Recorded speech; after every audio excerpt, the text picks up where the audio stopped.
de um certo modo, tem um certo mito, né, em torno da questão do afastamento em relação ao objeto. E, para mim, é um pouco inusitado você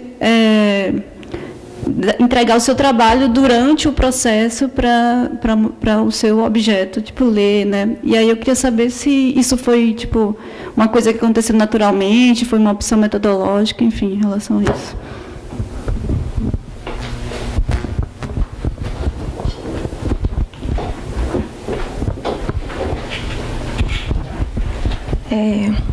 Boa noite. Meu nome é Maria Rita, eu sou do Rio Grande do Norte, então eu sei onde Caiçara é. Legal. Você falou um pouco das exposições familiares, né, da família da Juscelina, mas para mim não ficou muito claro quais as exposições pessoais dela, sabe? O que fez com que ela rompesse todas as barreiras que eu, como nordestina, sei que existe ainda no Agreste, lá não é Sertão, né? Eu acho que lá é Agreste. É Agreste é Catingado. Eu sei todas as dificuldades, assim, ela realmente conseguiu superar muita coisa, né? Mas você não deixou tão claro quais as exposições pessoais dela, assim, de como eu entendi que o pai dela passou muita coisa, mas não ficou claro, assim.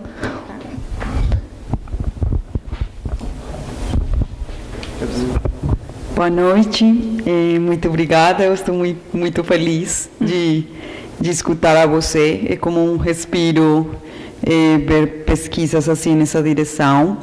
E eu tenho 3 perguntas.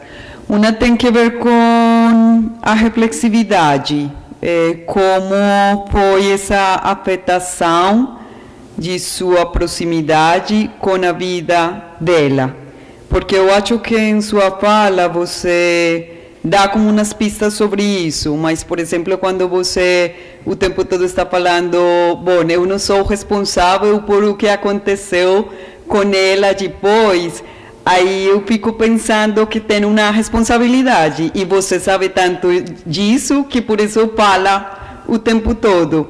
Então, eu me estava perguntando, por exemplo, por essa crise na vida dela, na incidência que essas conversações, essa reflexividade sobre a vida dela mesma o tempo todo gerou para derivar em ações concretas, por exemplo, decisões que ela tomou. Essa é a primeira pergunta. A segunda pergunta tem que ver com sua experiência como pesquisadora ao início da pesquisa, na defesa de sua opção metodológica, porque acho que é difícil. E eu falo porque eu quero fazer uma pesquisa assim, e uma das primeiras coisas que eu encontrei foi a resistência de alguns professores que falam, mas isso não é para uma tese de doutorado, por exemplo. Então, eu quero como saber essa experiência para eu ter ânimo também para continuar com minha ideia de pesquisa. E a terceira pergunta tem que ver com isso que você chamou a grande história. Quais são como esses outros acontecimentos que você pode relacionar com essa macrosociologia? Você falou, por exemplo, das migrações, mas quais foram como esses outros resultados que, em termos de grande história, sua pesquisa deu? Obrigada. Ele já tinha pedido. Eu vou botar. Não sei se a gente faz mais uma rodada. Pode continuar aqui? Por mim pode, se vocês toparem ficar. Então fala e depois passa para ele. Boa noite, meu nome é Raul. Eu tenho uma pergunta mais teórica e uma mais empírica. Assim. A primeira, se você acha que o Lair ele contradiz ou ele confronta o Bourdieu, ou se ele melhora o Bourdieu, de alguma maneira. Porque, enfim, quando eu comecei a escutar sobre o Lair e ler, eu torci um pouco o nariz porque eu gosto muito do Bourdieu. Assim, mas depois eu fui vendo até com sua apresentação agora de que podem ser coisas complementares até em questão de escala, assim, porque me parece que às vezes você faz uma leitura do Bourdieu também de que ele é completamente estruturalista, assim, eu acho que isso não é verdade. Ele está olhando para padrões de permanência a partir da mudança. Quando ele escreve, por exemplo, sobre dominação masculina. Ele não está falando que as coisas permanecem sempre o tempo todo, do mesmo jeito, mas que, por exemplo, a entrada das mulheres nas universidades se dá pelas profissões ou pelos cursos inferiores, quer dizer, então a mudança vai fazendo a permanência. E aí, por exemplo, a história da sua pesquisada, ela ao mesmo tempo pode ser reiteração, pode ser mudança, né, e reiteração ao mesmo tempo de uma realidade, quer dizer, é um único indivíduo que sucedeu ali no meio de uma família que continuou na mesma estrutura e que teve possibilidades estruturais de subverter, e que me lembra um pouco Giddens também, de alguma maneira, assim. Enfim, essa é a pergunta teórica, se os dois se complementam ou se eles se confrontam. E a pergunta empírica se você trata da relação dela com os amigos, assim, porque eu entendi bastante do porquê que você foi na família, e realmente faz muito sentido. Mas a relação com amigos, com marido, namorado, enfim, com outras pessoas ali, se você trata disso.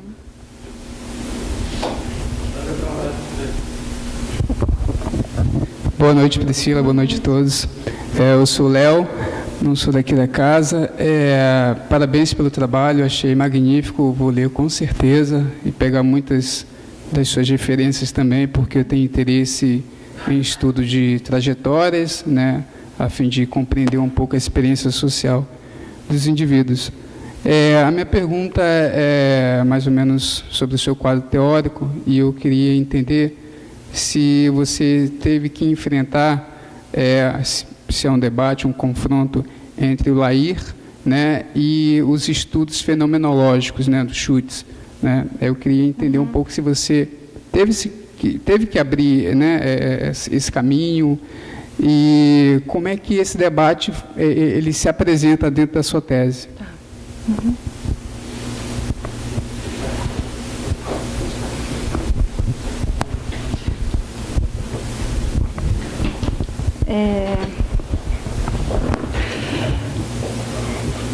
O que aconteceu foi que eu vou misturar um pouco, como houve uma pergunta, por exemplo, com a minha experiência como pesquisadora e a pergunta das escolhas metodológicas, eu vou me permitir falar um pouco da minha trajetória, né, como pesquisadora, para que isso fique um pouco claro. Eu acho que fazer um doutorado é difícil demais, né? Antes de entrar no doutorado, eu subestimei um pouco o tipo de transformação que a gente vive quando a gente escreve uma tese, né? Quando você faz uma pesquisa de tese. Eu acho que é muito difícil. E eu acho que estar no campo acadêmico é muito difícil. Então, a gente precisa escrever sobre alguma coisa que faça sentido, né? Que, de fato, vale a pena passar por tudo que a gente passa, né? Então, o que essa pesquisa me deu foi uma certa liberdade, né? Porque quando eu encontrei essa pessoa e quando ela falou, eu topo participar disso com você, né? Eu me libertei da academia de alguma forma, porque eu falei, então agora eu vou sair daqui, né? Eu vou pesquisar a vida das pessoas, né? Eu vou me aprofundar, né, no que importa para as pessoas, eu vou me aprofundar em como as pessoas são, eu vou me aprofundar nesses processos, né? E isso me libertou bastante, assim, né? Porque justamente eu encontrei um sentido em fazer isso, né? O que foi para mim, né? E para cada um a trajetória vai ser particular, a trajetória vai ser singular. Então, essa liberdade que esse encontro de sentido, né, me deu, promoveu também uma certa liberdade metodológica, né, que o meu orientador aprovou. Então, algumas opções que eu fui fazendo, né, elas não foram muito orientadas, né, do ponto de vista, eu vou aqui, fulano de tal usou essa metodologia, então eu vou usar e tal. Como eu comecei a me sentir mais livre para fazer essa pesquisa, eu fui fazendo as escolhas de uma forma relativamente intuitiva, né? A minha intuição ela era limitada pelo que eu entendia como pesquisadora como necessário para que eu chegasse as interpretações, né, que eu gostaria de construir. Né? Então, por exemplo, eu frequentei o Centro Espírita com a Juscelina e eu usei, na minha tese, os conselhos espirituais que ela recebeu.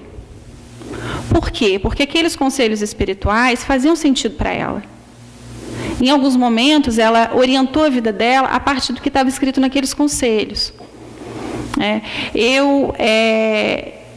Em alguns momentos, né, eu me coloquei, né, respondendo a sua pergunta, como mediadora entre ela e a família dela. Mas não foi que eu resolvi me colocar como mediadora, não, eu vou aqui sentar. Eu não fui terapeuta de ninguém, não conscientemente, né? Mas o efeito terapeuta, a entrevista tem. A entrevista aprofundada, se for bem conduzida, ela tem um efeito terapêutico, né? Mas eu não me coloquei como a terapeuta, mas eu fui colocada como mediadora da relação entre ela e a família, algumas pessoas da família, da relação entre ela e alguns amigos. Né? Então, algumas vezes as pessoas me diziam, eu nunca falei isso para a Ju, mas eu queria que você dissesse para ela que aquele acontecimento, tal, foi muito importante. Eu nunca disse isso para a Ju, mas eu queria que ela soubesse, tal. Né? E a minha aproximação com ela e com a família dela foi condição de possibilidade para a realização da pesquisa. Você não faz uma pesquisa sobre a vida de alguém sem se aproximar dessa pessoa. Isso não é possível. Então, é difícil responder essa pergunta, porque é uma condição de possibilidade. Sem isso, a pesquisa não existe.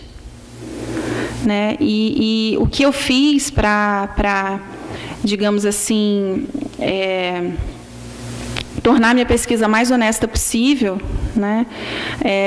No sentido mesmo de ser avaliada pelas pessoas que vão ler, pelos meus pares e por ela mesma, enfim, foi tentar objetivar o máximo possível a nossa relação e tentar objetivar o máximo possível a minha posição, né?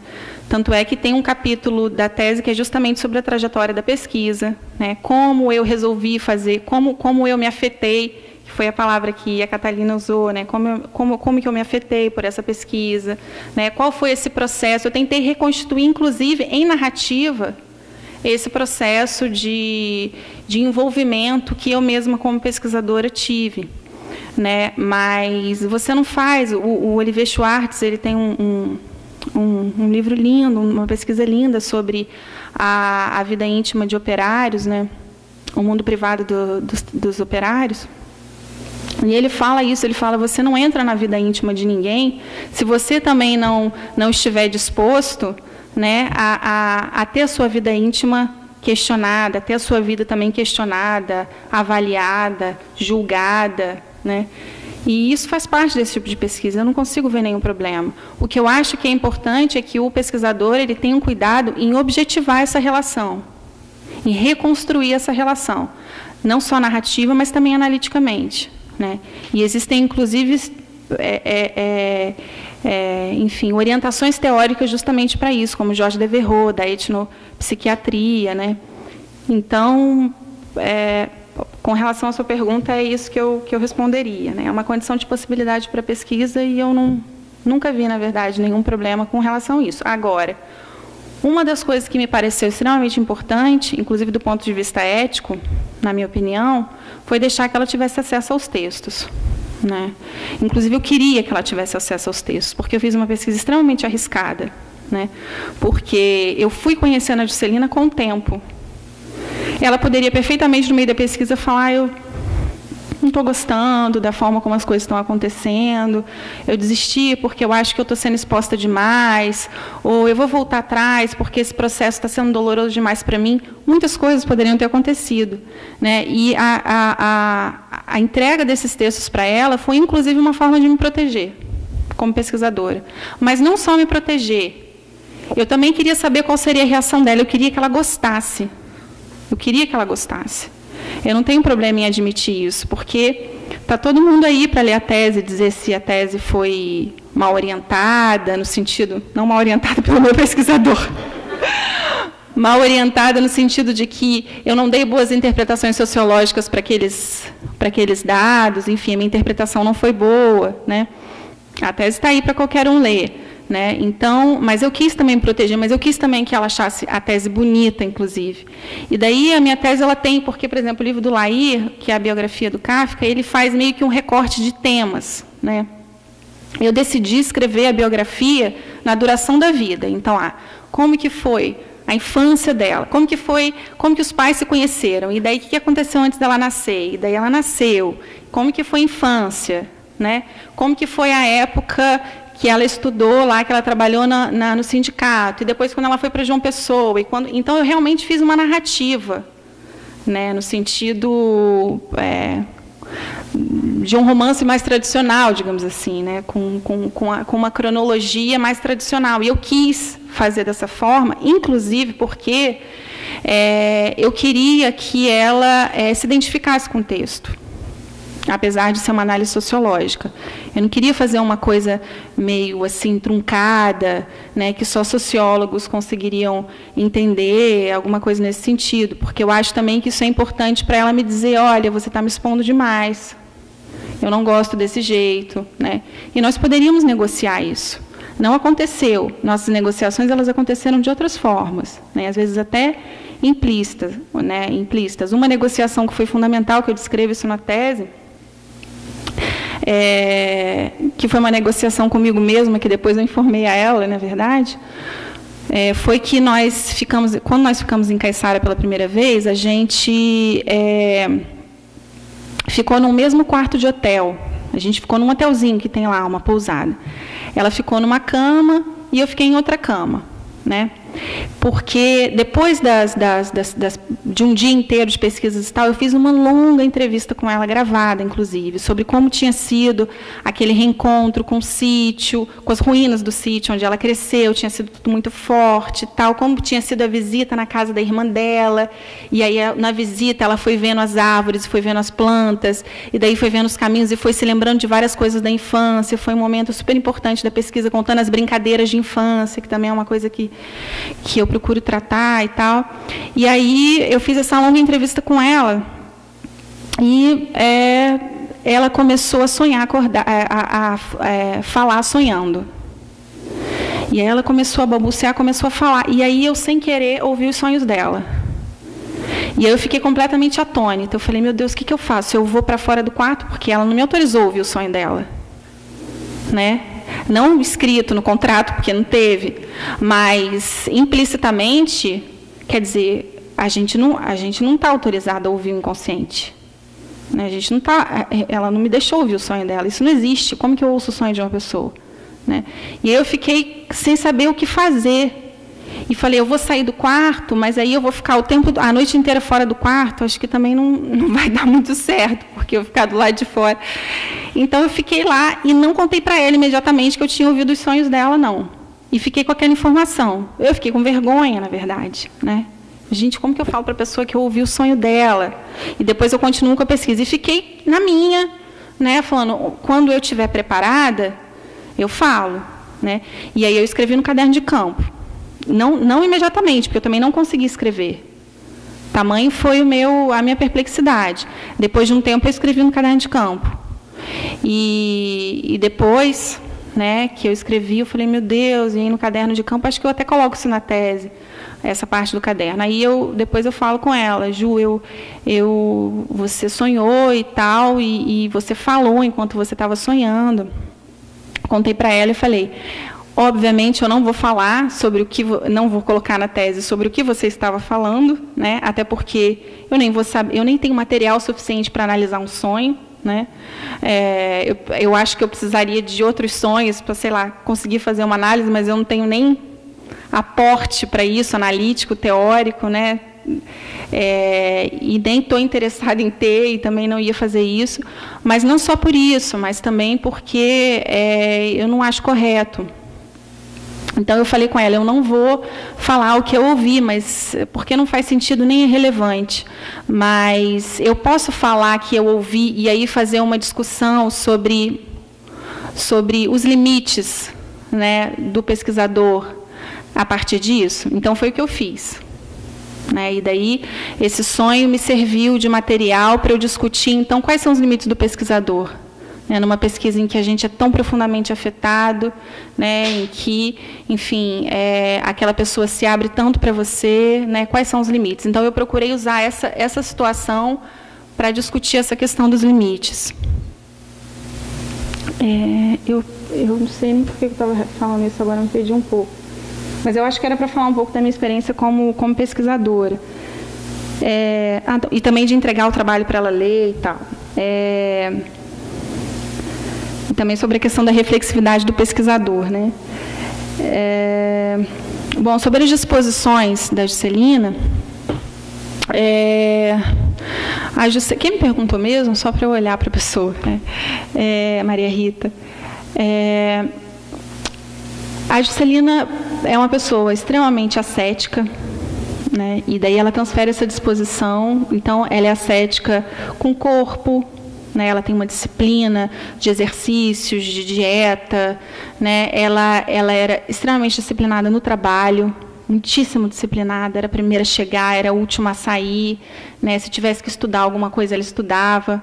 Apesar dela achar que não é uma pessoa super estudiosa, ela, enfim, chegou a um nível de carreira que só estudando alguém consegue chegar, né? Ela tem uma disposição combativa, ela é uma pessoa extremamente combativa, né? E essa disposição ela foi desenvolvida na socialização profissional, porque ela não era uma pessoa combativa antes de ir para a Coca-Cola, mas um ambiente da Coca-Cola. E aí eu falo um pouco da questão da grande história, né? A gente precisa saber o que é a Coca-Cola. A Coca-Cola é um ambiente, a Coca-Cola que ela conheceu, né? Um ambiente extremamente machista, né? Ela foi a primeira mulher a ocupar cargos de destaque, uma das primeiras mulheres no Brasil a ocupar uma série de cargos, não só cargos de destaque, mesmo cargos medianos, tipo representante de vendas, coordenadora de vendas, mas não tinha homens, né, nesses cargos, mulheres, pouquíssimas mulheres ocupavam esses cargos, né? Então, ela precisou desenvolver essa disposição combativa. Como ela, nas palavras dela, muitas vezes eu tive que colocar o pau na mesa, né? Era isso que eu precisava fazer, eu precisava gritar, eu precisava xingar, né? Esse comportamento cotidiano, repetido, né, não teve jeito, criou uma disposição combativa, né? Eu diria que a Juscelina é uma pessoa... eu acho que o ascetismo, né, a disciplina, a combatividade, elas são bastante estruturantes, né, mas ela é uma pessoa extremamente reflexiva, né? O Proust tem uma frase que ele fala que o hábito anestesia, né, o hábito anestesiante, né? A Juscelina não teve esse privilégio, né? Pouquíssimas vezes o hábito ela teve, eu acho que não de todos os trânsfugas, mas eu acho que essa é uma característica de muitos trânsfugas, né? Trânsfugas são justamente essas pessoas que realizam deslocamentos no espaço social, né? Porque você está o tempo todo ali sendo contrariado, né? Você está o tempo todo ali sendo convocado a refletir, porque aí, no sentido mesmo burguesiano, existem muitos desajustes entre você e o lugar onde você está, né? Então, ela não era uma pessoa ela era uma pessoa muito reflexiva. Então, o tempo todo ela está analisando, ela te analisa, ela conhece alguém, já analisa, já sabe como que já traça uma espécie de perfil, né? E daí ela questiona muito. Então, por exemplo, quando ela fala sobre as viagens que ela fez, né? Ela fala de uma forma bastante forte, ou muito crítica, ou muito encantada, mas sempre tem reflexões por trás daquilo, né? Porque ela foi sempre chamada, né? Ela sempre precisou refletir muito, porque ela estava o tempo todo vivendo novidades na vida, né? Agora, muitas dessas... Ela é uma pessoa que tem uma preocupação muito grande com higiene, né, com higiene pessoal, com higiene doméstica, né? Muitas dessas exposições foram desenvolvidas também por causa da mãe, que eu falei menos da mãe, né? Falei um pouco mais não dá para falar de muita coisa, mas eu falei mais do pai, porque o pai é uma figura muito presente, né, nos relatos. A dona Satina, mãe, é uma pessoa que o seu Gabriel, é difícil não falar muito dele, porque ele tinha uma personalidade muito... Ele era gazeteiro, ele era pelos muitos relatos que eu ouvi, ele era muito próximo de muitos dos personagens do Ariano Suassuna, porque ele absorveu muito aquela cultura, né? Então, ele era uma pessoa que chamava muito a atenção das pessoas. Então, eu tive muitos relatos sobre ele. Mas as disposições da dona Satina foram extremamente importantes para a Juscelina, porque ela aprendeu coisas com ela, né? Por exemplo, esse cuidado com a casa, né? Esse cuidado de si, né? Mas também porque ela reagiu a ela. Então, como ela não queria a vida que a dona Satina tinha, né? Não só porque ela negava, achava feio, achava ruim, mas porque ela tinha também piedade pela mãe, né? Ela passou a desenvolver disposições para que ela conseguisse se desengajar daquele contexto, né? Então, a dedicação, por exemplo, ao estudo, né? e a vontade de sair de lá foi uma dessas, enfim, foi um desses desejos, né? Uma dessas apetências, né, que foram importantíssimas para que, durante um processo, né, as disposições elas fossem sendo formadas. Sobre essa pergunta teórica, né, eu vejo que o Lair ele faz porque eu vejo na obra do Lair dois momentos, assim. Tem um momento que é um momento que ele quer se colocar no campo, que ele faz críticas, que ele é mais agressivo e tal. Esse momento eu acho menos interessante do que o momento das pesquisas propriamente, né? Porque às vezes ele se coloca com um pouco ele se coloca muito fortemente se diferenciando, né? Colocando as suas diferenças com relação aos durkheimianos, ao próprio Durkheim, aos durkheimianos mais clássicos, e, enfim, ao Bourdieu, ou aos interacionistas, mas quando você vai para a pesquisa, né, você vê que existe uma articulação de todas essas influências bastante inteligente e bastante interessante, enfim, apaixonada, né?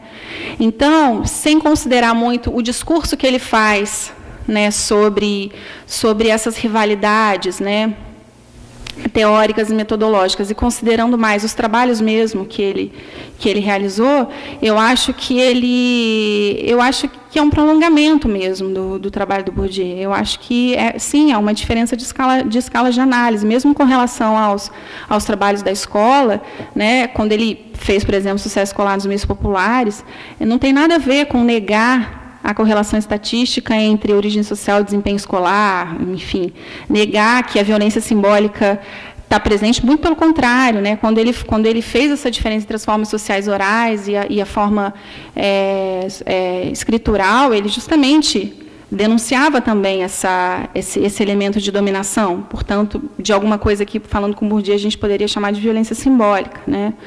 Mas então, portanto, eu acho que existe, sim, uma visão construtiva do Lair com relação à obra do Bourdieu. Eu acho que ele é mais atento, sim, metodologicamente, né? Quando ele reduz a escala, ele precisa dar muita atenção a vários elementos que o Bourdieu não está muito atento, né? Você falou, por exemplo, da Casa Kabila, eu discordo um pouco de você, eu acho que é um texto extremamente estruturalista, né? Da Casa Kabila, não, da dominação masculina, que ele fez partindo da Casa Kabila, que é um dos textos mais estruturalistas dele, né? Então, eu acho que ele tem momentos mais estruturalistas, a obra dele é gigantesca, tem momentos menos estruturalistas, né? Tem, por exemplo, A Miséria do Mundo, que é um trabalho que se destaca, que é muito diferente. Tem O Camponês e o Seu Corpo, que é um texto que eu adoro, que apesar de ser dessa fase de etnologia, é um texto muito sensível para detalhes e tal. Então, eu acho que é uma obra muito complexa e vasta, e eu acho que você tem momentos mais estruturalistas, né? Em vários momentos ele fala que nós incorporamos as estruturas objetivas e tal, mas também você pode fazer uma outra leitura, porque existem trabalhos também que permitem um outro tipo de leitura. Então, eu acho isso. E eu não tento negar de jeito nenhum esse peso digamos assim, mais estrutural na vida dela, né? De fato, enfim, eu não fiz uma biografia sobre um caso de sucesso, né? Na verdade, eu fiquei o tempo todo analisando justamente essas tensões entre aquele mundo, né? E os outros mundos que ela viveu, né? E justamente os desafios que isso cria. Né? Não se trata de fazer uma espécie de glorificação de uma trajetória de uma self-made woman, nem nada disso, né? Então, com relação ao Schultz, né, ele também foi um autor importante para a pesquisa, talvez isso tenha transparecido pelas coisas que eu falei. Eu tentei fazer fenomenologia também, e eu não acho que usando o Lair isso não seja possível. Né? Eu acho que a pesquisa empírica ela te dá essa possibilidade que é muito rica, né, da gente olhar para o nosso material e perceber qual é a necessidade, né, como que eu vou fazer esse material falar, né? E muitas vezes eu precisei da fenomenologia para isso. Então eu acho que é perfeitamente possível articular, né? Inclusive nas primeiras interpretações que eu fiz da Juscelina, eu a considerei como uma estranha no grupo interno, né? Porque normalmente Schultz fala que o estranho, ele se torna estranho quando ele vai para o grupo externo, né? E eu achava que a Juscelina era uma estranha no grupo interno. E tem um trabalho do Schultz que foi muito importante para mim, que eu leio sempre, assim, que é um trabalho lindíssimo, que é O Estrangeiro, que é um livrinho que ele enfim, são 2 artigos do Estranho, que foi publicado em livro também, eu pelo menos comprei assim, que é O Estrangeiro e O Homem que Retorna ao País, que são 2 textos complementares que me ajudaram muito para compreender a Juscelina, né? Relação com amigos e tal. Eu analisei algumas relações com amigos, foram relações muito importantes, principalmente de um amigo em especial, foi uma relação longa de amizade. Ela não se casou, né? E eu tinha material para analisar a relação com os namorados, ela me entregou cartas de amor, poemas e tal. Mas eu fiz a opção por não analisar esse material, porque eu acho que exporia demais. Talvez até eu encontrasse, né, relevância sociológica neles, mas foi uma decisão minha, eu decidi não usar. Apesar dela não ter me dito não use, né, muito pelo contrário, ela me entregou o material, quem decidiu fui eu. Acho que eu respondi.